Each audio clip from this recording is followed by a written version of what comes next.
नमस्कार सभी लोगों को। आज हम लोग आए हैं रक्षाबंधन के बारे में बात करने के लिए। हिंदू धर्म में मुख्य रूप से हम लोग 4 त्योहार मनाते हैं: रक्षाबंधन, दीपावली, दशहरा और होली। और ये 4 वर्णों के आधार पर भी वर्गीकृत है। फिलहाल हम बात करते हैं रक्षाबंधन हम लोग किस दिन मनाते हैं। तो रक्षाबंधन हम लोग मनाते हैं श्रावण मास की पूर्णिमा तिथि को। साथ ही साथ इसको मनाने के पीछे के जो कारण है, इसमें से 2 तो पौराणिक कारण है और एक ऐतिहासिक कथा भी बड़ी प्रचलित है। तो 2 जो पौराणिक कारण हैं उसमें से पहला है जो कि महाभारत से लिया गया है।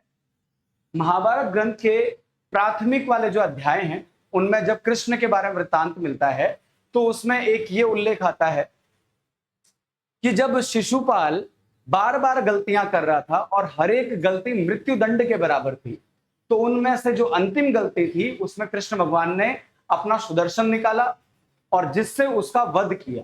लेकिन ऐसा करते हुए उनकी उंगली पे भी चोट लग गई थी, तो उनकी उंगली से खून निकलने लगा, जिस पर सभा में द्रौपदी थी। द्रौपदी ने उनके हाथ में अपनी साड़ी का किनारा बांधा और बोला, मैं अपने भाई की ऐसी दशा नहीं होने दूंगी। जिस पर कृष्ण भगवान ने कहा कि बहन, मैं वचन देता हूं, जिस दिन तुम्हें जरूरत होगी इस साड़ी के टुकड़े की, उस दिन मैं तुम्हारी हेल्प करूंगा इस डायरेक्शन पे। तो महाभारत पे द्यूत क्रीड़ा के बारे में हम सभी जानते हैं।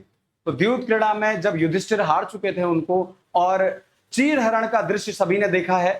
तो चीर हरण जिस समय हो रहा था उस समय उनकी रक्षा के लिए कृष्ण भगवान आगे आए और उन्होंने उस छोटी सी साड़ी के किनारे के बदले इतनी सारी साड़ी दे दी कि उनकी इज्जत उन्होंने बचाई। दूसरी प्रचलित कहानी है जो कि अगर मैं बात करूं तो प्रमुख कहानी यही है। क्या कहानी है सर? तो कहानी है कि बलि नाम के एक राजा थे जो दैत्यों के राजा माने जाते हैं।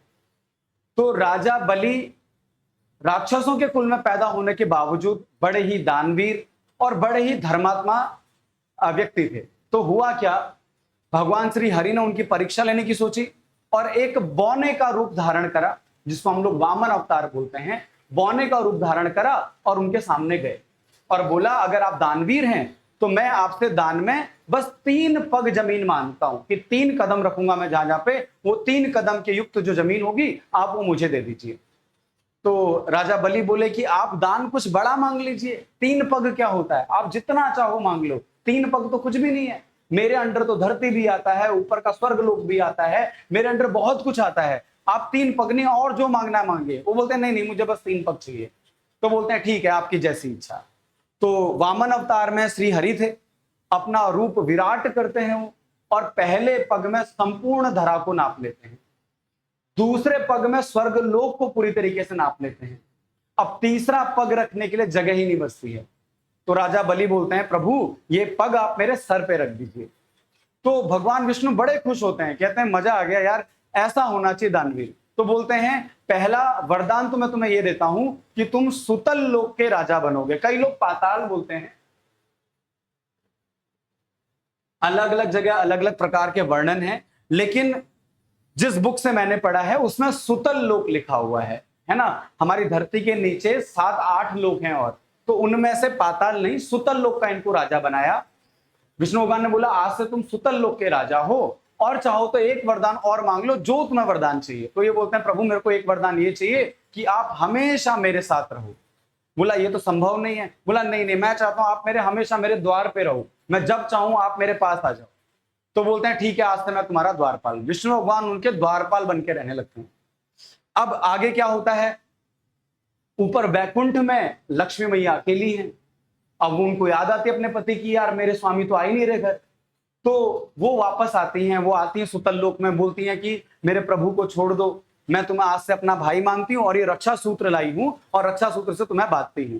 एक हमारी हिंदू धर्म में एक श्लोक भी है, ये न बद्धो बलि राजा दानवेंद्रो महाबल तेन तो आम बंदनामी रक्षे माचल माचल। तो इसका अर्थ होता है कि जैसे येन बद्धो बलि राजा, जिसने राजा बलि को बांधा, जिस रक्षा सूत्र ने राजा बलि को बांधा, उसी रक्षा सूत्र से मैं आप लोगों को बांधता हूं। आपके घरों में जब ब्राह्मण आते होंगे राखी के दिन, रक्षाबंधन के दिन, ब्राह्मण आकर के अपने यजमानों को राखी बांधते हैं, यहीं से प्रचलन शुरू हुआ। लक्ष्मी मैया ने पहली बात ये रक्षाबंधन में ये वाला कलावा बांधा था।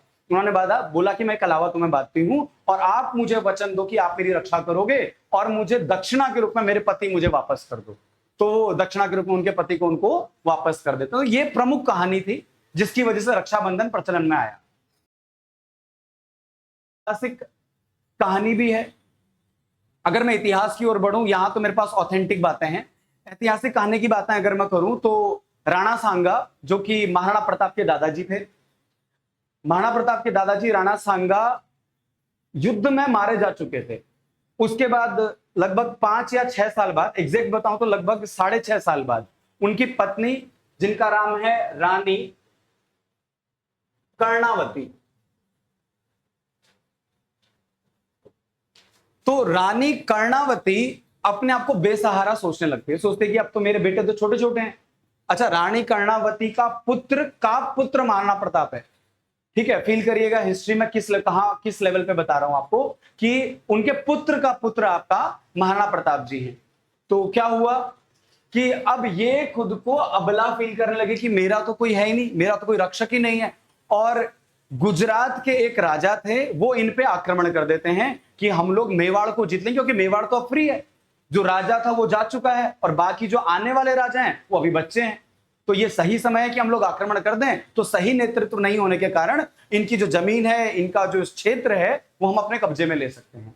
तो रानी कर्णावती ने एक पत्र लिखा और पत्र के साथ साथ अपनी राखी भेजी। किसे? दिल्ली सल्तनत पे जो राज कर रहा था। सर, कौन राज कर रहा था दिल्ली पे? दिल्ली सल्तनत पे राज चल रहा था इस समय बाबर के पुत्र हुमायूं का, है ना। बाबर का बेटा जो हुमायूं था, हुमायूं राज कर रहा था दिल्ली पे।